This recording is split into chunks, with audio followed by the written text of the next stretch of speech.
Hey everyone, welcome to NonTrivial. I'm your host, Sean McClure. In this episode, we'll take a look at the nature of time, try to figure out what it is and what today's physics can and cannot tell us, whether or not it's an illusion, and how memory and consciousness might play a fundamental role in the realization of time.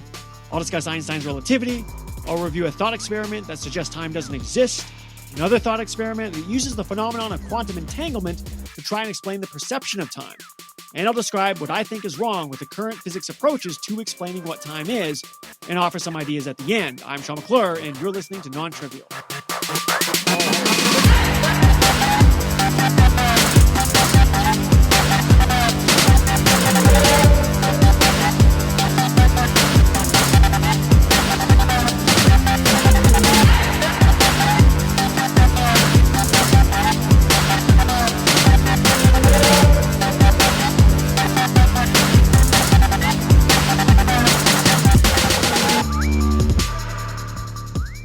So a book I read this week is called In Search of Time, The History, Physics, and Philosophy of Time by Dan Falk. In Search of Time by Dan Falk. It's a pretty good read.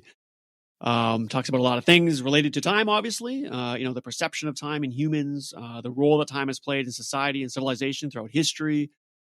He goes through some of the historical monuments that civilizations have put together that, either kind of align themselves with the rising sun or to constellations or something that's going on, up in the sky, and how that may have been used as calendars and, may have played a role in helping, humanity, time things for agriculture and things like that.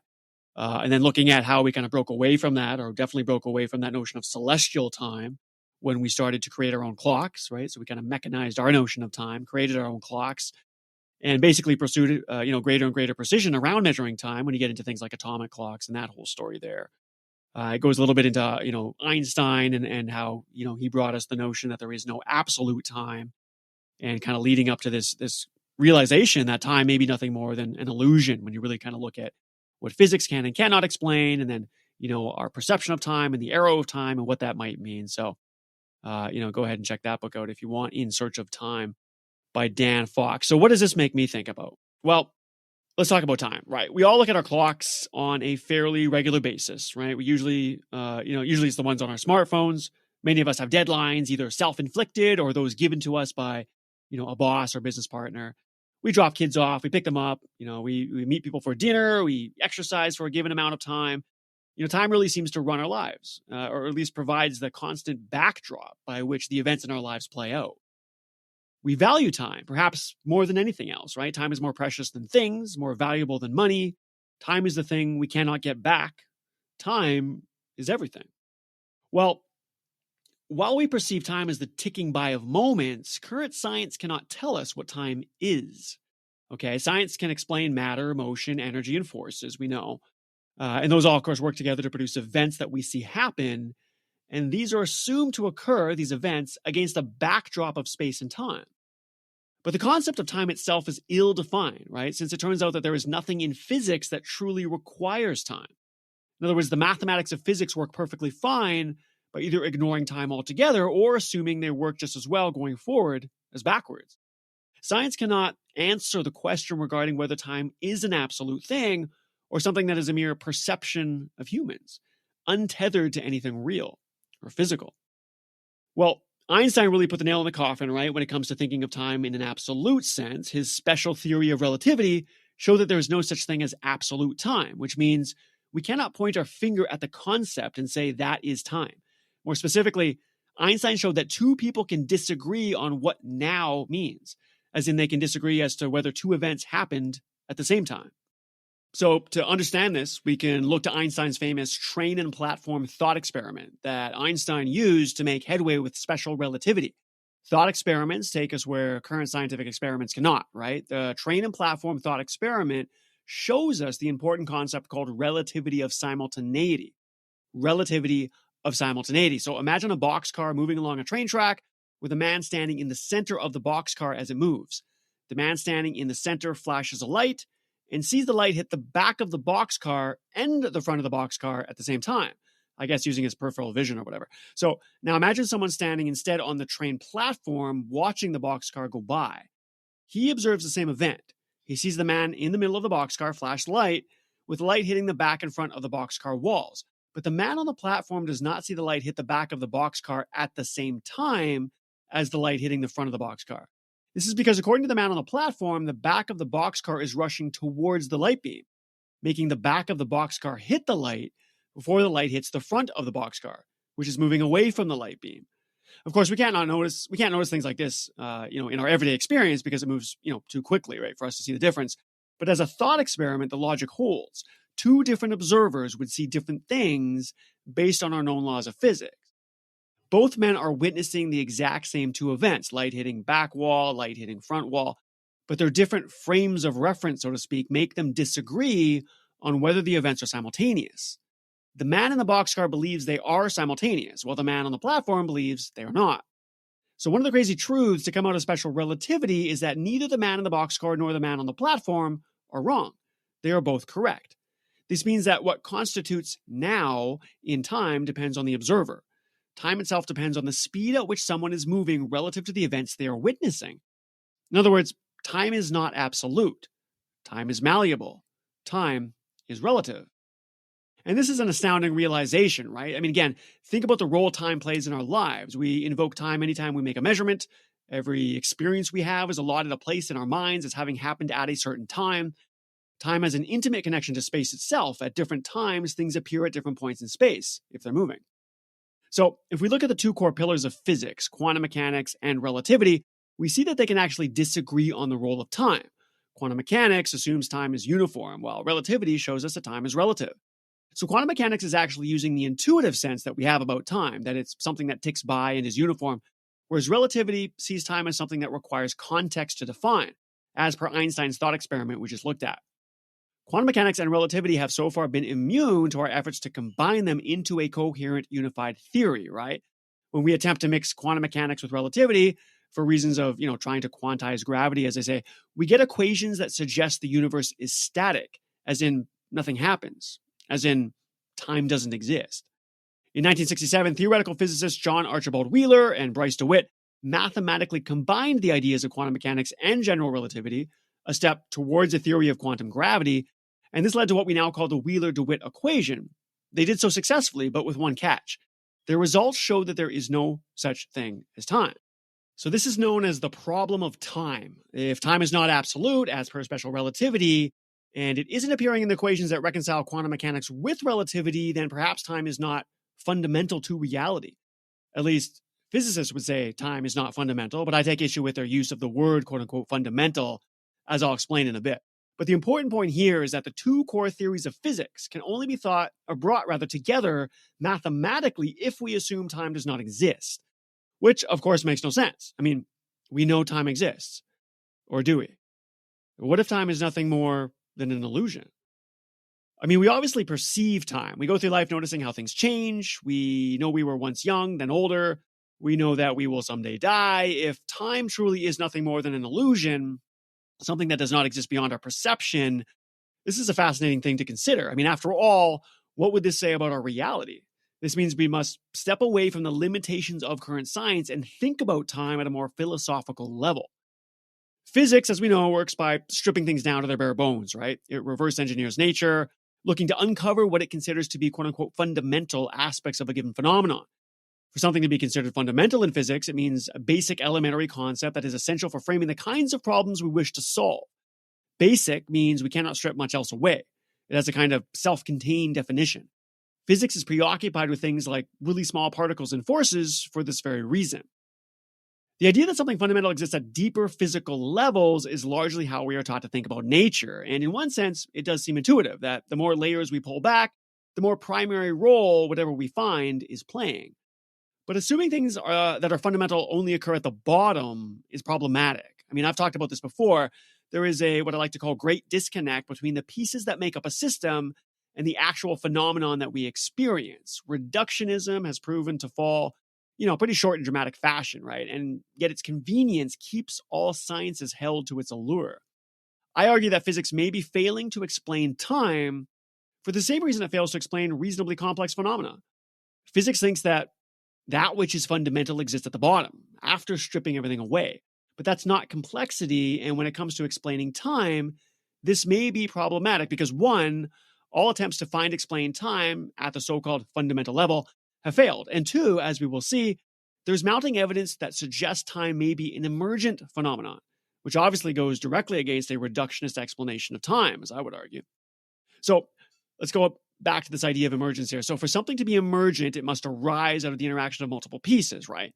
Properties of that which emerges does not appear in the smaller parts that went into the system. Looking across the branches of physics, we got particle physics, classical mechanics, thermodynamics, and statistical mechanics. You have electromagnetism and photonics, relativistic mechanics, quantum mechanics, atomic physics, molecular physics, optics, acoustics, high energy, nuclear, all this kind of stuff. They all take a very reductionist approach to explain what is happening. They all attempt to boil down the phenomena to its core pieces and consider those pieces to be a more fundamental aspect of reality, quote unquote fundamental.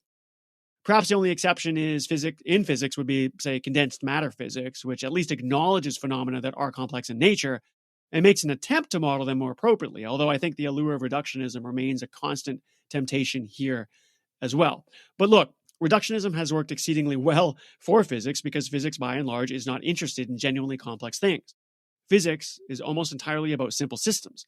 Physics strips away complexities as part of its approach.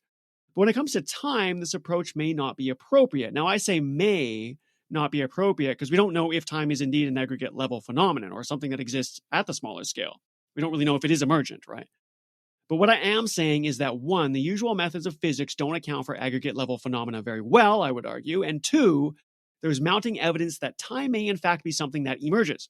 And so I argue that physics may be failing to explain time for the same reason it fails to explain many other things.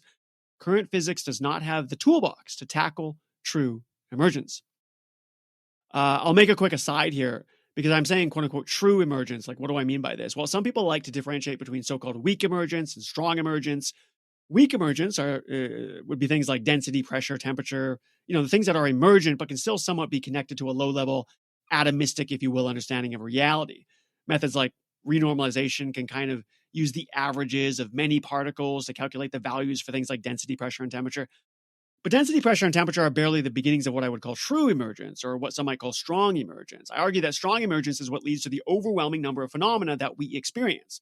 Thus, I'm not crazy about the demarcation between so-called weak and strong emergence, and think appealing to weak emergence as an example of a connection being made between the micro and the macro is really just a kind of crutch physicists use to justify reductionist methods. But anyway, let's get back. So just know that when I'm talking about emergence, I mean true or strong emergence, right?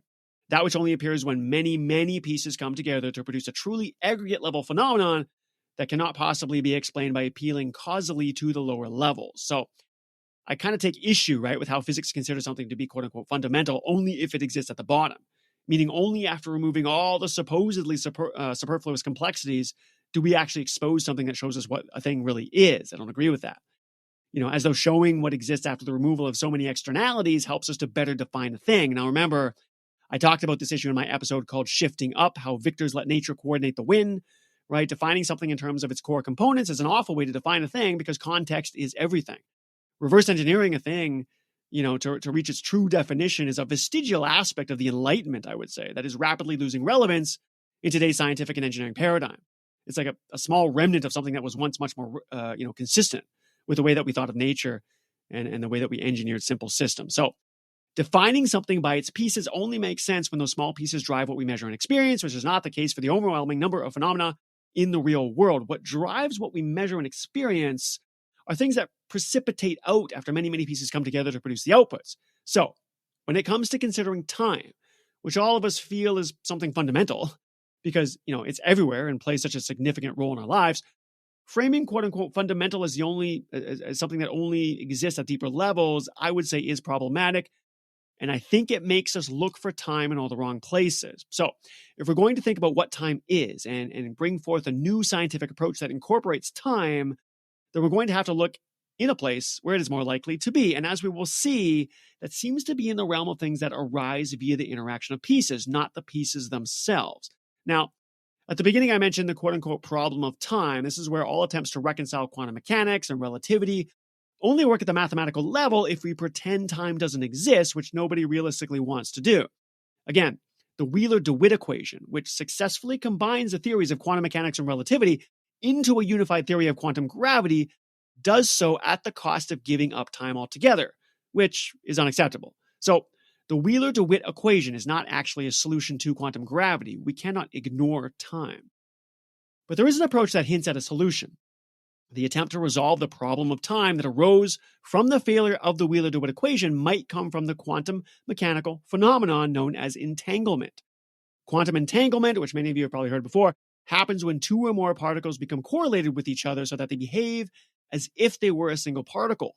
Quantum entanglement leads to the extremely counterintuitive result where observing a property on one particle, let's say its spin, immediately allows the property of the other particle to manifest, no matter how far apart they are. So for example, say we have a subatomic particle and it decays, as subatomic particles often do, into an entangled pair of other particles. We can call these other particles that shoot off after the decay daughter particles, right? Daughter particles, which move in opposite directions. Now, the decay event will obey the various conservation laws, and as a result, the measurement outcomes of one daughter particle must be highly correlated with the measurement outcomes of the other daughter particle. In other words, things like total momenta and angular momenta and energy that were in the parent particle are expected to remain the same before and after the separation into daughter particles.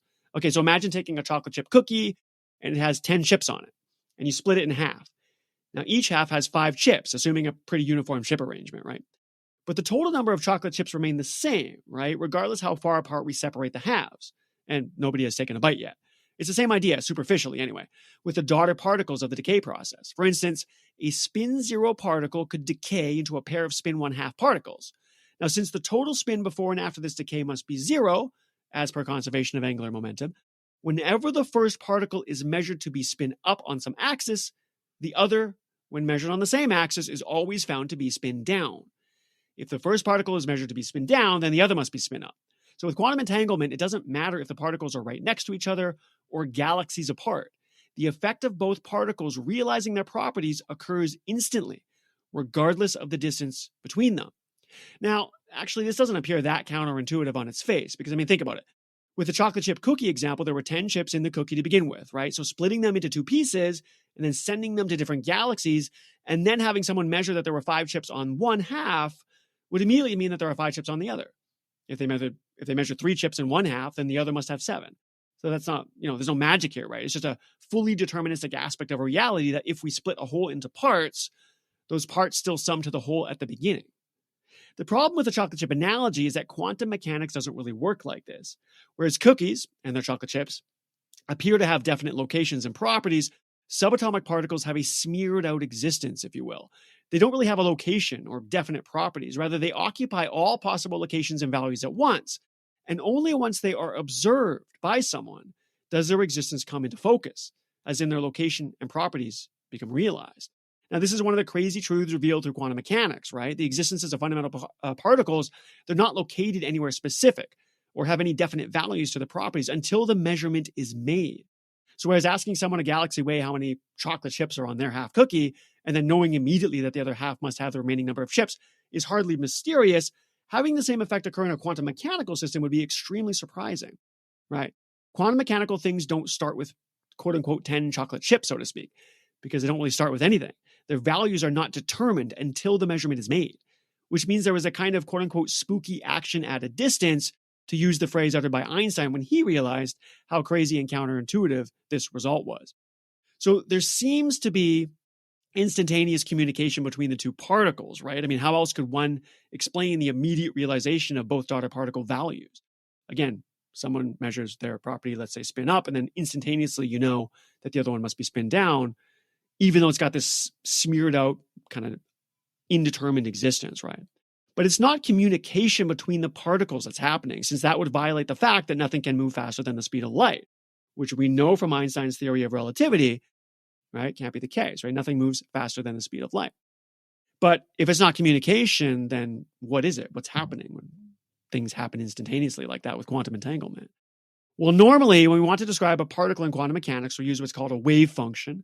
A wave function is just a mathematical description of the particle, one that specifies the quantum state of an isolated quantum system. So think of the wave function as giving the probabilities for the possible results of measurements made on the system. More specifically, that can be derived from the wave function, but that doesn't matter. The physical interpretation of a wave function would thus be a kind of smeared out existence, where a particle can be in a so-called superposition of all possible states. But when someone goes to measure something about the particle, like its spin, the wave function, quote unquote, collapses and the particle realizes its value. So when two particles are entangled, like our daughter particles after the decay process, it turns out they share the same wave function. This means that when someone measures one of the daughter particles, the entire wave function collapses and both particle values are then realized, right? Now, Einstein was not a fan of this notion that two particles could realize their properties instantaneously, regardless of how far apart they were. This goes against the principle of locality, which states that an object is influenced only by its immediate surroundings, which makes intuitive sense, right? This is why Einstein, along with Boris Podolsky and Nathan Rosen, wrote a paper called "Can Quantum Mechanical Description of Physical Reality Be Considered Complete?", where they argued that the only reason we see things like quantum entanglement is because we cannot see some underlying, more fundamental aspect of reality at play. Specifically, Einstein, Podolsky, and Rosen argued that there must be some quote-unquote hidden variables and that reality does indeed obey the principle of locality, so there's something we just can't see. I mean, this is basically saying that the only reason we need to use probabilities in quantum mechanics is because we don't have access to the underlying reality at the most fundamental level. And I mean, that makes sense. I mean, probability is usually used to deal with phenomena that are indeterminate. It's a tool to help us grasp things that are not exactly known, established, or defined. But the most accepted interpretation of quantum mechanics is that the probabilities that are used are not a crutch for a deeper reality. Rather, reality is itself probabilistic. There is nothing deeper than those probabilities. That is how nature is constructed. This is called the Copenhagen interpretation for historical reasons that we won't get into. But while the verdict is still out on the correct interpretation of quantum mechanics, experimental results appear to agree with the notion that quantum phenomena are in fact probabilistic in nature, and that there are no hidden variables that would restore the idea of locality to particles. Now, the technical details relate to something called Bell's theorem, whose results show that quantum mechanics is incompatible with local hidden variable theories, given some basic assumptions about the nature of measurement. Bell actually wrote a paper called On the Einstein-Podolsky-Rosen Paradox, which was obviously in response to the paper by Einstein and friends. Bell showed that if measurements are performed independently on the two separated particles of an entangled pair, then the assumption that the outcomes depend upon hidden variables would imply a mathematical constraint on how the outcomes of the two measurements are correlated. This constraint is something we now call the Bell inequality.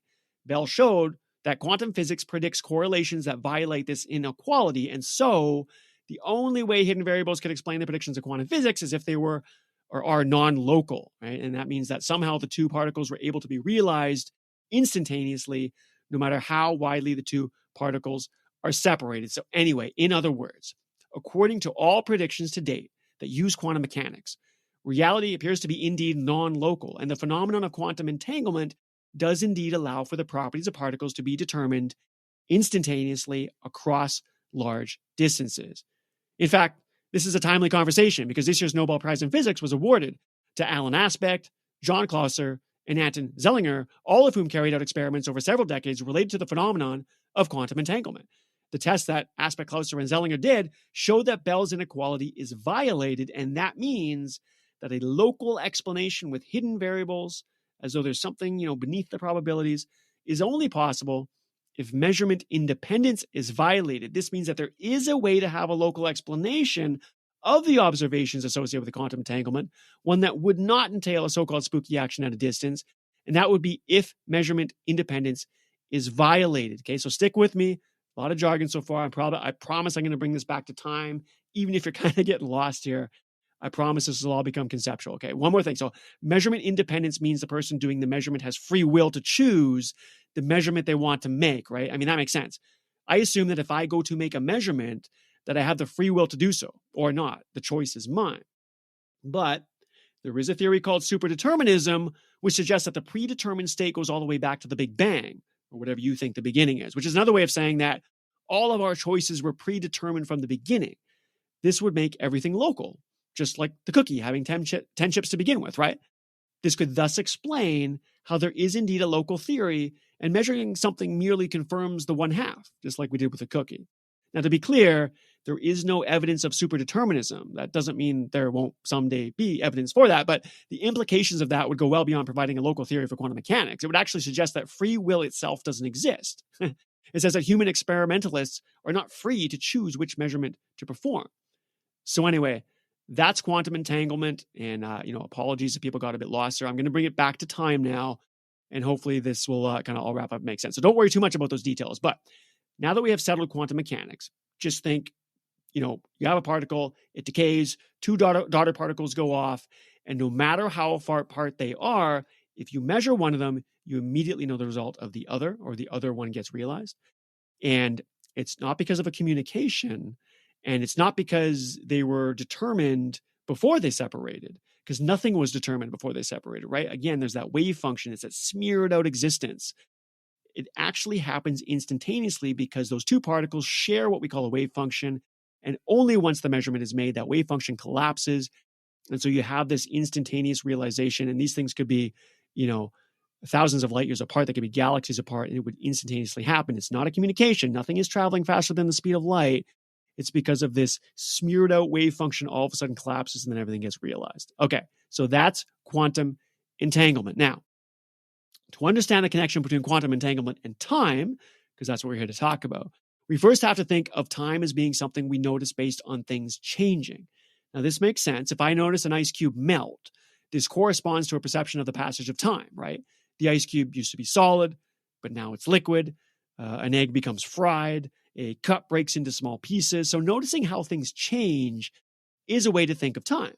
Now, the usual connection made between physics and time when using the concept of change is entropy. I've talked a lot about entropy in other episodes under various contexts. Entropy is a scientific concept that is most commonly associated with a state of disorder or randomness, right? The second law of thermodynamics tells us that things tend towards disorder due to an increase in entropy. Entropy is a way of explaining the so-called arrow of time, where we perceive time to only move forward, because entropy is framed as having a single direction, since it never decreases in closed systems.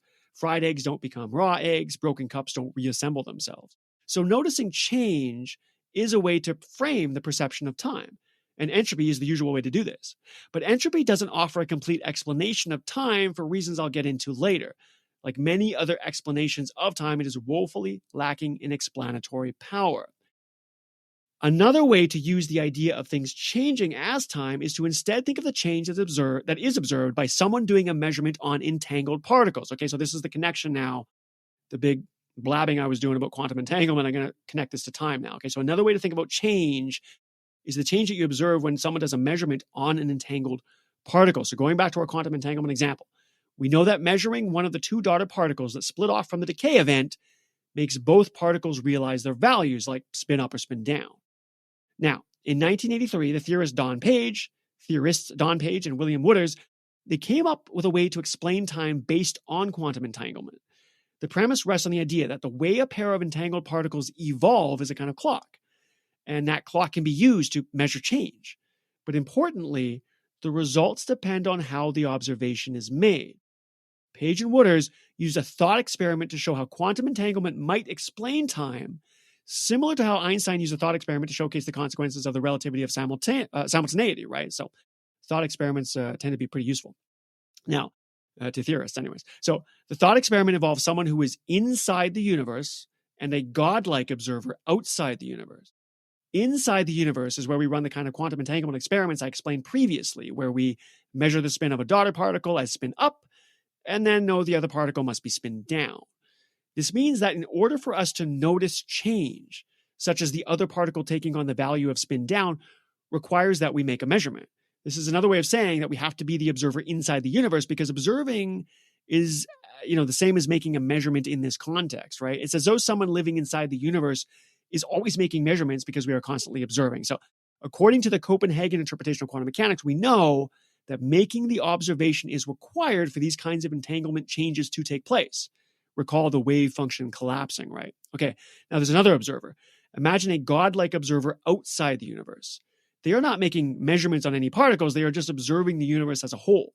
Since they are not making any specific measurements, they are not seeing the particles change. They will see a static universe, as though nothing is happening. This has actually been shown experimentally, believe it or not, by a researcher, Ekaterina Mariva, and others at the Italian National Institute of Metrology Research, the INRIM, in Turin, Italy, where they performed the first experimental test of Page and Wooters' thought experiment. In a paper titled Time from Quantum Entanglement, an Experimental Illustration, this was published in 2013. The team's results supposedly confirm that time is indeed an emergent phenomenon, but only for internal observers, while for external observers, the universe appears static. So what does this mean? Well, the researchers created a toy universe, if you will, that includes a pair of entangled photons and then two different kinds of observers. The entangled photons both have a polarization that can be changed by passing the photons through a birefringent plate. Don't worry too much about what that plate is. Just know that it'll have essentially an effect on the photon to change it, right? So in one setup, the internal observer measures the polarization of one photon and then compares this with the polarization of the other photon. The difference between the two measurements is a measure of time. Again, think of, time as essentially being change, right? In the second setup, the photons both pass through the birefringent plates, just as before, but this time the observer only measures the global properties of the photons and compares these properties to a clock that is independent of the universe. In other words, the second setup is supposed to be the external observer. It turns out that in this case, the observer cannot detect any differences between the photons. No difference means nothing is happening in the universe. The universe appears static. To this external observer, time does not emerge. The Page-Wooders thought experiment has thus been verified experimentally, at least, according to some physicists, right? Quantum entanglement is thus a possible explanation of the illusion of time, since only the observer that is inside the universe is making the measurement, meaning they would be the one that notices when the measured particles are changing, since this is when the wave function collapses and both particles realize their properties. But the godlike external observer is not the one making that kind of measurement. Rather, they are observing global properties, which leads to a view that nothing changes. The Page-Wooders thought experiment provides a possible solution to the quote-unquote problem of time that arose out of that Wheeler-DeWitt equation, right? Again, the Wheeler-DeWitt equation successfully combines the theories of quantum mechanics and relativity into a unified theory of quantum gravity, but it assumes nothing happens in the universe. But now we have a way to explain how time might not exist, as predicted by the Page-Wooders thought experiment, right? Since to a godlike observer, the universe is static, but also allow for the perception of time to arise for internal observers, like us, based on witnessing how entangled particles change. So regardless of whether quantum entanglement truly explains time, what we can say is that the leading theory in physics to explain time appears to suggest that time is something that emerges. Now, there are other physical theories of time, some involving entropy, entanglement, gravity, etc., but all theories come up short. None of them, really seem to present a realistic description that aligns with our perception of time. And if the theory doesn't align with our perception of time, then it better have some, solid logical and mathematical underpinnings, right, to support its case. But I would argue none of them do. In fact, I argue that the current physical theories for time all suffer from four core problems. One, all the equations of physics are time symmetric, which is a kind of non-starter, at least in terms of current mathematics of physics being able to model what time is, right? Time symmetry means things could move forward in time as easily as they move back in time. This is a well-known issue at the heart of the problem of time. In other words, there is nothing in the entire mathematical apparatus of physics that cares which direction time moves. The machinery of physics has no preference for direction. It's as though physics, at its heart, doesn't need to be concerned with time. Number two, entropy, while aligned with the second law of thermodynamics that tells us entropy always increases, and thus seems or stays the same or increases in closed systems, seems to offer an explanation of the unidirectional quality of time, but it fails to account for the many instances where we see entropy decrease. Recall in my episode called Dodging Economic Reality, right, where we saw how the economy itself is best explained via entropy reduction, right? Since the economy, and all of Earth for that matter, is an open system. In open systems, a reduction in entropy is not only possible, it's actually highly likely. A reduction in entropy is how life happens, since a universe that only tends towards disorder would preclude large ordered molecules that are actually required for life, right? Open systems allow energy and matter and information to enter into the system, which permits entropy to be lowered locally at the expense of increased entropy everywhere else.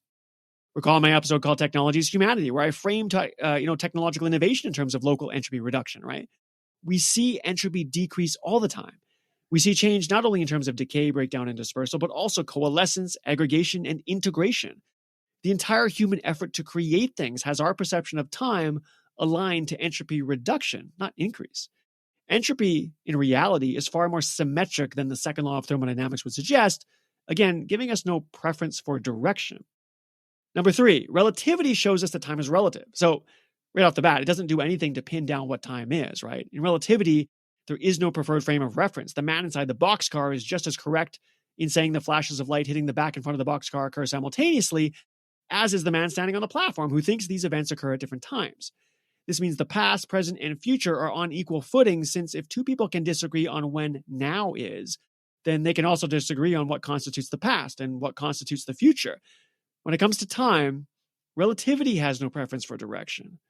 And then we got the quantum entanglement stuff, right? Now, quantum entanglement suggests time might emerge, as I just discussed, but treating the evolution of a fundamental particle as a measure of time is not necessarily unidirectional. For example, the non-local correlations that arise from quantum entanglement may exhibit something called retrocausality, where an effect precedes its cause, right? Such that a later event affects an earlier event. For example, there's something called the delayed choice quantum eraser experiment that shows peculiar consequences of the well-known double slit experiment. Now, the double slit experiment is this well-known demonstration that shows light and matter displaying characteristics of both classically defined waves and particles, right? We've got the wave-particle duality. So they think of, energy coming through and it goes through the slits, and sometimes you get the wave pattern, sometimes you get the particle pattern. It seems as though there's something fundamental within nature where it can be both a wave and a particle, right? Well, imagine a photon hits the detector. Let's say you're setting up the double slit experiment. Imagine a photon hits the detector such that it appears to have come from a single path. Okay, so it's like one dot or whatever. Now that would suggest that the photon must have entered the double slit device as a particle, right? Because a particle would have one path. But if the photon hits the detector such that it appears to have come from two paths, that would suggest that it must have entered the double slit device as a wave, right? Kind of got smeared out, right?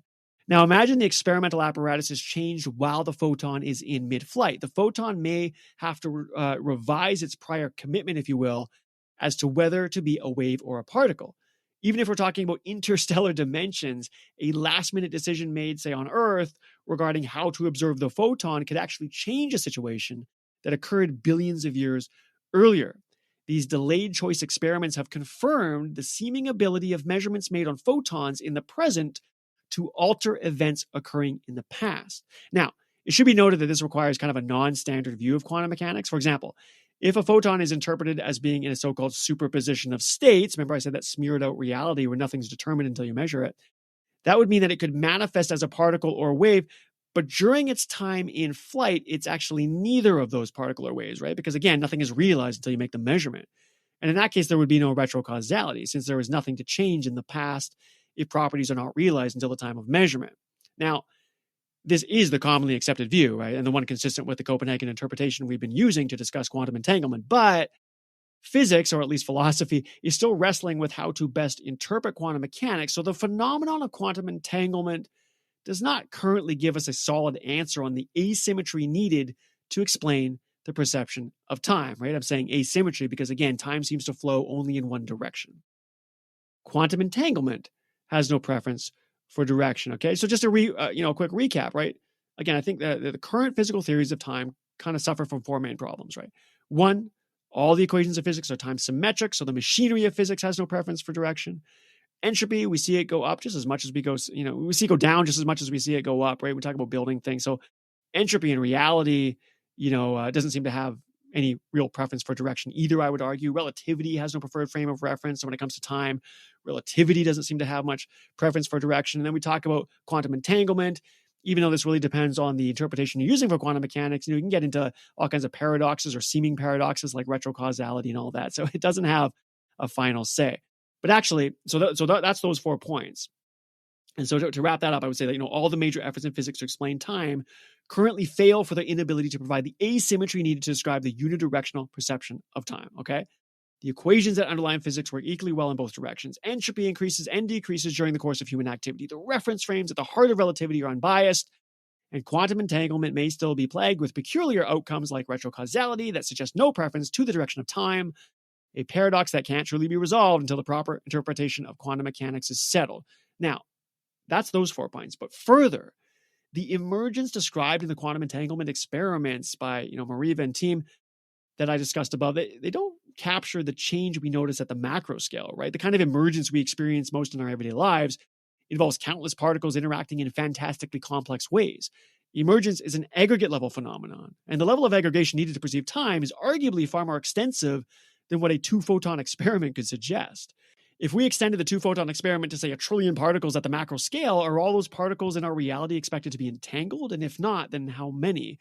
And what exactly would it mean for someone to observe an entangled particle in everyday life, considering we don't observe fundamental particles in our day-to-day existence, right? I mean, something just doesn't really add up there. I believe what all this means is that physics is not equipped to solve the problem of time, at least not currently, and perhaps never. It does not have in its toolbox the necessary concepts, theories, methods, or instruments to solve this challenge. While physics might hint that time could be emergent, which could very well be true, the physics approach to understanding time as emergent falls short. I mean, the only physics theory supposedly hinting at emergence is rooted in quantum mechanics, which is the most reductionist theory of all. Again, the emergence we experience is highly aggregate and thus diametrically opposed to a theory founded on reductionism. I think physics being unable to explain time is not just a, kind of we're not there yet moment, but rather a signpost of the fundamental limits of physics, or at least its current paradigm.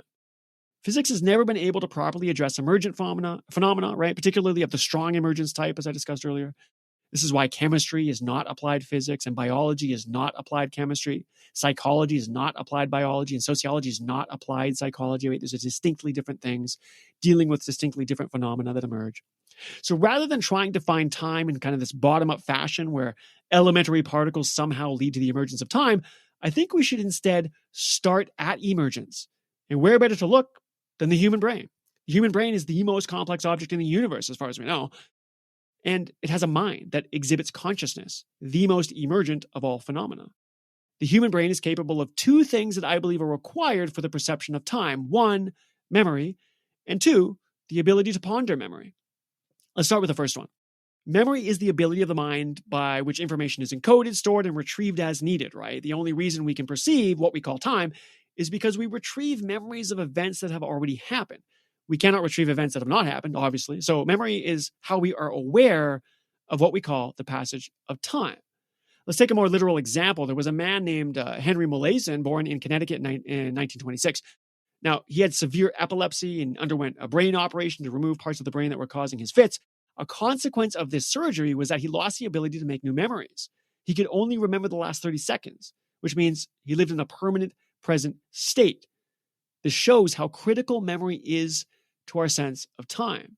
In fact, it may be what time is. Now, my second point is the critical one, I think, which is the pondering of time. We don't just retrieve information the way a computer retrieves data and information, or the way an animal might avoid humans if it, had bad experiences with people in the past. This is a kind of reactive autonomous recall. It's like basic pattern recognition, but it's not pondering. Humans look upon their memories, right? We think about when we were young. We recall Christmas parties, an old friend, good and bad experiences. We also use our memories to project into the future, imagining scenarios that might happen. Our memories have the asymmetry that physics lacks. While physics equations, entropy, relativity, and quantum entanglement don't definitively bias the direction of time, memories most certainly do. Our preoccupation with memories is arguably consciousness itself, meaning time could very well be the retrieval and contemplation of stored information by our consciousness. This provides the asymmetry needed to explain the arrow of time and rests on something we know about time, that it's something we perceive. Using consciousness as the explanation of time would be thought of by many as kind of a crutch, right, for not being able to explain time at a lower level. But this assumes that which is quote unquote fundamental exists at the lower levels of reality. Recall when I said that I take issue with, the physicist's use of the word fundamental. Physics assumes that which is fundamental must exist at the lower level, at the bottom where, small particles exist. But I think this is a remnant from the age of the Enlightenment, which, has kind of had its day, I would argue, right? Which I've argued in other episodes before. But I challenge the physicist's notion of fundamental. I think that it is far more scientifically correct to suggest that what is fundamental can exist at the aggregate level, where true emergence happens. Emergence is not explainable using the parts that occur below it. Emergence is itself fundamental. Now, the idea that reality requires an explanation rooted in so-called fundamental particles and forces is deeply flawed, I would say, because it negates the very definition of emergence. Explanations are not more plausible when they are reductionist. In fact, if we are being intellectually honest, they are far less plausible for most of the phenomena we measure and experience in everyday life. Any Bayesian attempt to update our priors is not strengthened by appealing to faulty premises, if you want to get into kind of how we might update our knowledge based on a Bayesian approach. But anyways, let's get back. So I'm going to end this episode with some possibilities, okay? I don't have the answers to time, but let's open up some possibilities here based on my conversation so far. Perhaps physics may not be needed to explain time because perhaps time only arises at the level that is immune to a physics-based explanation. The realization that time arises from a retrieval and pondering of stored information is perhaps self-evident. Maybe the role of consciousness bringing time into our lives is the most fundamental thing we can say about time. But the self-evident nature of time arising from our pondering of memories does not mean time itself is an illusion. There is a difference between what time is and the quote-unquote arrow of time that makes time appear as though it ticks only in one direction. What time is something that might be created via consciousness, and that is as real as anything. But the perception of time as an arrow that moves in one direction could be somewhat illusory. There could be other options for how to perceive time. The fact that we perceive time moving in one direction means we need a theory that is asymmetric, a theory that explains how the unidirectional perception of time might arise. Memory and consciousness provide this. But the perception that time only moves in one direction might not be the only way to perceive time. The fact that memory and consciousness explain our perceptions, and thus may be at the heart of what time is, does not mean the perception itself is the only one possible. Physics, being incapable of telling us what time is, does not mean it cannot make important contributions to our understanding of how time might work. After all, the time dilation at the heart of relativity has real consequences, right? We make corrections to the signals used in GPS technology based on time dilation.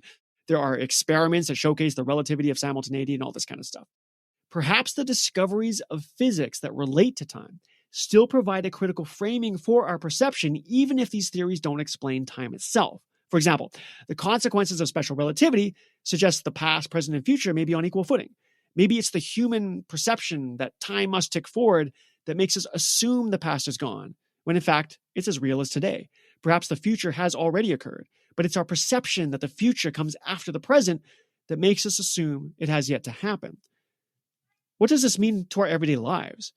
Well, I think a change in perception is a kind of change to our reality. I mean, after all, we usually hear perception is reality, but kind of think of that more literally, right? Losing a loved one seems to mean that they are gone forever. But this is all based on the perception that the past is over and never to return. The idea that we want a career in 5 years can seem like an insurmountable goal, but this assumes the future is far away and that anything can happen between now and then. I mean, we know from Einstein's relativity that time is intrinsically linked to space itself. So if the passage of time is either somewhat or completely illusory, then perhaps space is as well. The vast distances that separate people can make us seem detached, but maybe those distances don't really exist fundamentally. Perhaps the vastness of the cosmos is more perception than reality. Changing our perceptions changes our realities. And when it comes to time and space, such changes can add meaning to our lives. Memory and consciousness may provide the arena in which time plays out. It may be what time is. Memory and consciousness may kind of provide the fabric of time, if you will. But how we use that fabric to navigate our lives can be altered.